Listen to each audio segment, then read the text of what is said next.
이재명 초과 세수 40조, 나라 곳간이 꽉꽉 찼다. 이거 거짓말입니다. 올해 우리나라 90조 적자입니다. 90조 적자인데 저 초과 세수라는 게 뭐냐 하면 이런 겁니다.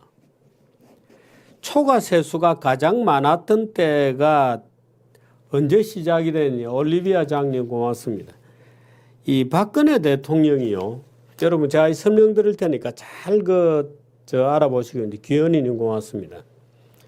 이 박근혜 대통령이 아마도 이명박 대통령 때부터 준비는 했는데 국세청이 슈퍼컴퓨터를 쭉 들여왔습니다. 국세청이 슈퍼컴퓨터를 쭉 들여왔는데 그 국세청이 지금은 이렇습니다. 예를 들어서 어떤 기업체가 매입이 있고 매출이 있잖아요. 그러면 이제 쭉 거래가 뭐 수도 없이 일어나죠. 수도 없이 일어납니다. 그 수도 없이 일어나는데 그 박근혜 대통령이 슈퍼컴퓨터를 이렇게 국세 행정을 개선해서 슈퍼컴퓨터를 연결해서 쭉 들여다봅니다. 또 쭉 들여다봅니다. 쭉 들여다보면 권성동은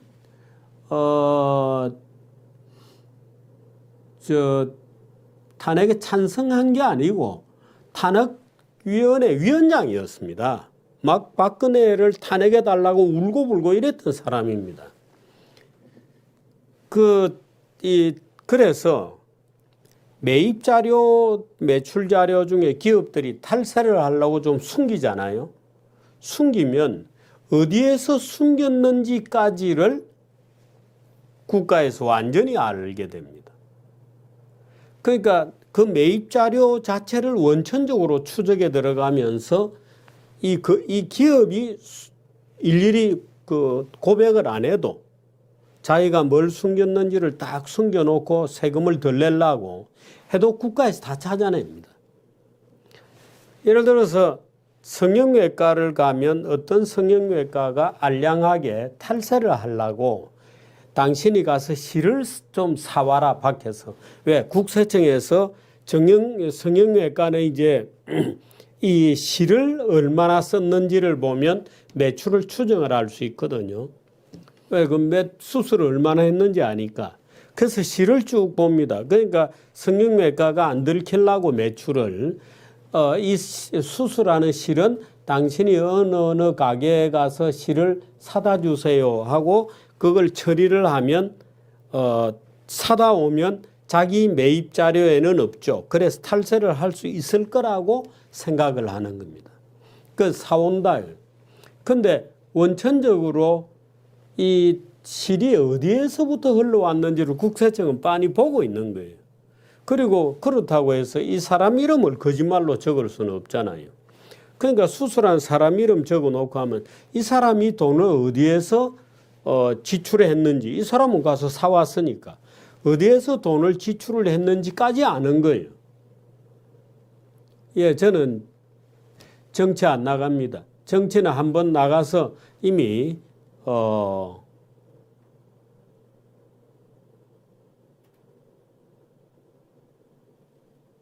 네, 윤석열이다. 정규제 저놈은 하는 저놈도 좀 닫아버리세요. 정규제 저놈이라는 저놈도 좀 닫아주시기 바랍니다. 윤석열 정권교체를 그렇게 원하면 국민이 원하는 홍준표를 찍어야죠. 예?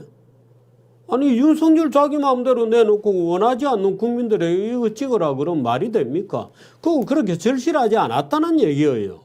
국힘당 당원 여러분. 정권교체가 그렇게 절실하지 않았던 겁니다.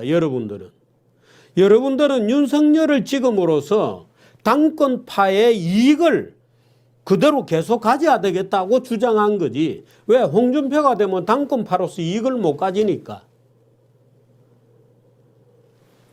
문재인 정권 바꾸자고 슬로건만 걸면 아무나 내놔도 될 거다. 천만의 말씀입니다. 그럴수록 국민이 원하는 후보를 조심스럽게 내놔야죠. 국민이 30%나 차이가 나게 원하지 않는 윤석열을 내놓으면서 야 문재인 정권 바꾸려면 얘 찍어. 지금 당신들이 조폭이에요. 조폭이야. 마음대로 찍으라고 하면 우리가 찍어야 되나? 이런 조폭 같은, 그 옛날에 구테타나 하고 하던 그 세력들이 그대로 와서 지금은 조폭 같은 짓 하려고 그러는 거 아니에요. 말도 못 되는 소리를 해야지. 당신들이 조폭이야. 겁박하게. 국민들을 겁주면 국민들이 겁먹나?